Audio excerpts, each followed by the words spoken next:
खबरों पर अपने संवाददाताओं से चर्चा करते हैं। तो चलिए शुरुआत करते हैं इस बुलेटिन की और सबसे पहले रुक करते हैं मध्य प्रदेश की बड़ी खबरों का। राजधानी भोपाल से हमारे सहयोगी अभिषेक हमारे साथ जुड़ रहे हैं। अभिषेक, सीजन के पहले मावठे में जो है मध्य प्रदेश भीगा है, कहाँ कहाँ बारिश हो रही है, क्या स्थिति है और कब तक जो है बारिश के आसार ऐसे ही रहने वाले हैं?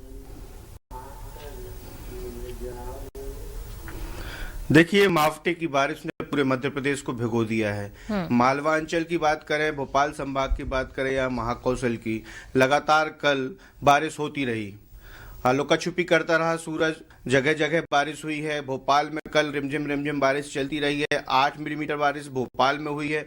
इसके अलावा सबसे ज्यादा भोपाल में 10 मिलीमीटर बारिश बैतूल में हुई है। बात करें नुकसान और फायदे की, तो किसानों के लिए गेहूं और चने की फसल में फायदा है इस मावठे की बारिश से। खासकर गन्ने की फसल को भी इससे फायदा है, लेकिन कहीं कहीं नुकसान भी है। जैसे बुरहानपुर में केला की फसल काफी अधिक मात्रा में लगाई जाती है, तो नुकसान है। इसके अलावा झाबुआ में टमाटर की जो फसल है उसको नुकसान है। लेकिन ओवरऑल जो है किसान खुश हैं इस मावठे की बारिश से। थोड़ा सा तापमान भी लुढ़का है पूरे प्रदेश में, तो 17 डिग्री जो है तापमान लुढ़का है। भोपाल में भी कई वर्षों का रिकॉर्ड टूटा है और थोड़ी सी ठिठुरन बढ़ी है, ठंड बढ़ी है।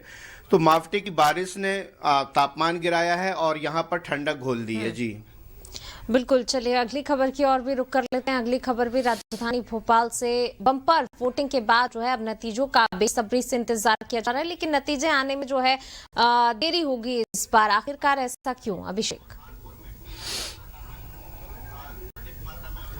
देखिए, पिछली बार जो मतदाता थे जिन्होंने पोस्टल बैलेट से वोट डाली थी, उसकी संख्या 70,000 थी। इस बार उसे कहीं बढ़कर इस बार संख्या है। तो शुरू में जब डाक मत पत्र खोले जाएंगे तो उनमें समय लगता है, तो तकरीबन 2 से 3 घंटे इंतजार करना पड़ेगा। 72,000 से दिव्यांग और बुजुर्ग मतदाताओं ने और सरकारी कर्मचारियों ने जो है वह अधिक मात्रा में और वोट डाले हैं, पोस्टल मतदान किया है। तो ऐसे में उनकी गिनती होगी, तो इंतजार करना होगा कि सुबह जब ballot paper, postal ballot paper की गिनती होगी तो उसके बाद ही इलेक्ट्रॉनिक वोटिंग मशीन का नंबर लगेगा। तो 2 से 3 घंटे जो है वो इंतजार करना पड़ेगा इस बार ज्यादा नतीजों के लिए। जी बिल्कुल, जो है इस बार थोड़ा सा इंतजार करना पड़ेगा। अगली खबर का भी रुख कर लेते हैं। अगली खबर भी राजधानी भोपाल से ही है। अतिक्रमण को लेकर जिला प्रशासन की दो टूक। हालांकि हम देख रहे हैं पहले भी प्रशासन कार्रवाई कर चुका है, लेकिन जो अतिक्रमणकारी हैं वो भी बाज नहीं आ रहे हैं। लगातार अतिक्रमण किया जा रहा है। अब चूंकि जो है जिला प्रशासन सख्ती कहीं ना कहीं एक बार फिर से दिखा रहा है, क्या कुछ जानकारी इसको लेकर? देखिए, एनजीटी के अल्टीमेटम के बाद जो है वह जिला प्रशासन सक्रिय हुआ है और चिन्हित किए गए हैं। 700 अतिक्रमण चिन्हित किए गए हैं। वन मंडल के भी 4 वन मंडलों को आदेश दिया गया है कि वो अपने क्षेत्र के जो है वह अतिक्रमण हटाएं। जगह जगह कार्रवाई हो रही है। यहाँ पर कोलार रोड पर 6 लाइन का काम लगा हुआ है, तो वहां पर भी अतिक्रमण है। तो जिला प्रशासन ने नोटिस जारी किए और ये कहा है कि जो भी अतिक्रमणकारी हैं वो जल्द से जल्द अपना अतिक्रमण हटाए, नहीं तो जिला प्रशासन कार्रवाई करेगा। तो पूरे भोपाल में जगह जगह जो है जिला प्रशासन इस बात पर ध्यान रख रहा है कि कहां कहां अतिक्रमण की स्थिति है और तेजी से अतिक्रमण हटाने के लिए तैयारी कर रहा है। चूंकि चुनाव के चलते और अभी हाल में बारिश हो गई है, तो थोड़ा सा प्रशासन लेट हुआ है, विलंब हुआ है। लेकिन अब चूंकि मौसम खुलेगा जैसे ही, तो जिला प्रशासन जो है अतिक्रमण की कार्रवाई करेगा। बिल्कुल, जिस प्रकार से आपने बताया कि जिन स्थानों को चिन्हित किया गया है उन पर कार्रवाई की जाएगी, लेकिन फिलहाल जो है काम में देरी हो रही है। बारिश भी जो है, बारिश का दौर भी देखा जा रहा है, लेकिन इसके बाद जो है अगला क्रम ही क्या इसी तरीके से चलेगा? इसके बाद भी कई और स्थान चिन्हित किए जाएंगे और एक कार्रवाई आगे भी हमें देखने को मिलेगी? बिल्कुल, हम जैसा कि मैंने बताया कि 700 जो है अतिक्रमण चिन्हित किए गए हैं। इसके अलावा लगातार जिला प्रशासन की टीम वहां उन हिस्सों को देख रही है जहां पर अतिक्रमण है और पूरा अमला तैयार है। नगर निगम का अमला भी तैयार है। तो जैसे ही मौसम खुलेगा तो अन्य जगहों पर भी अतिक्रमण, जहां अतिक्रमणकारी है वहां से अतिक्रमण हटाया जाएगा। देखा जा रहा है जो संकीर्ण जगह है वहां पर ट्रैफिक की समस्या भी है। अतिक्रमण के कारण काफी ट्रैफिक की समस्या भी भोपाल में है। तो ऐसी स्थिति में जिला प्रशासन ने ट्रैफिक विभाग से भी कहा है कि जहां जहां अतिक्रमण के कारण जो है ट्रैफिक व्यवस्था अवरुद्ध होती है, तो जरूर वहां के भी अतिक्रमण हटाए जाएं। तो ऐसी जगहों को भी चिन्हित किया जा रहा है।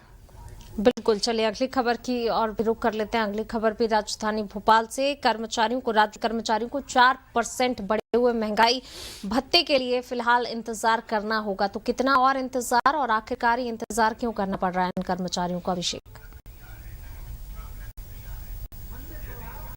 देखिए, दरअसल क्या है कि जब उन्होंने ये आयोग को प्रस्ताव भेजा था, चुनाव आयोग ने जब ये प्रस्ताव भेजा था, तो उसे होल्ड कर दिया गया और वह मान्य नहीं हुआ। अब उसके बाद दोबारा भेजा जाएगा, चूंकि इस समय मतदान की प्रक्रिया चल रही थी। अब वित्त विभाग ने फिर से तैयार कर लिया है ड्राफ्ट और ये फिर से चुनाव आयोग को भेजा जाएगा।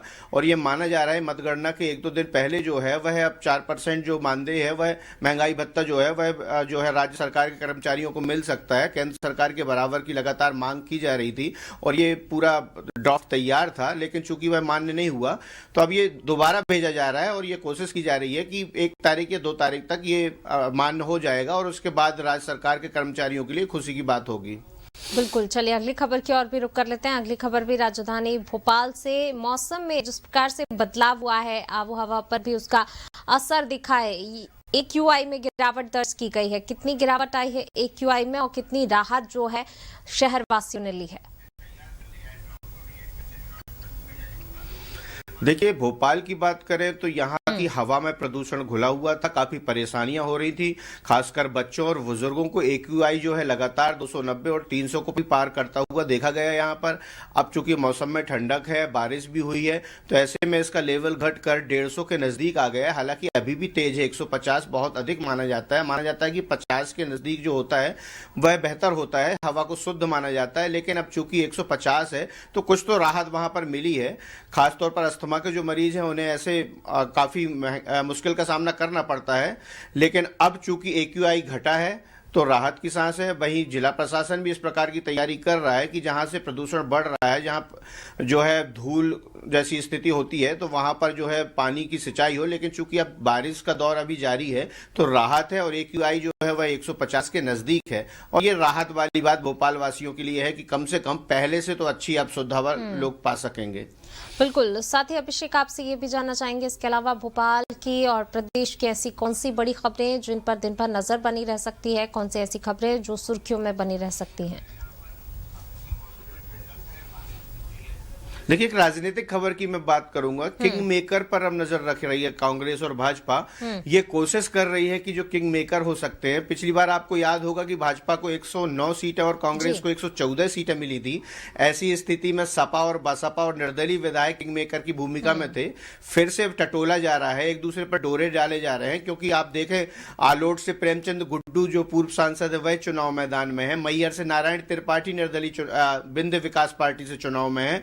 बुरहानपुर से हर्ष सिंह चौहान जो है वह नंद कुमार चौहान के प्रदेश अध्यक्ष जो रहे हैं भाजपा के, उनके बेटे। वहां पर सुरेंद्र सेरा जो निर्दलीय प्रत्याशी रहे थे वह विधायक भी बने थे। अर्चना चिटनीस और उनके सामने उन्होंने चुनाव लड़ा था। महू की बात करें तो अंतर सिंह दरबार, सीधी से केदारनाथ शुक्ल। तो ये वो प्रत्याशी हैं जो अब चुनाव जीत सकते हैं। इनकी स्थिति बेहतर बताई जा रही है। यदि इनमें से कोई चुनाव जीतता है तो कहीं कांग्रेस और कहीं भाजपा डोरे डाल रही है और कोशिश कर रही है कि यदि किंग मेकर की ये भूमिका में होंगे तो इनके साथ खड़े होंगे।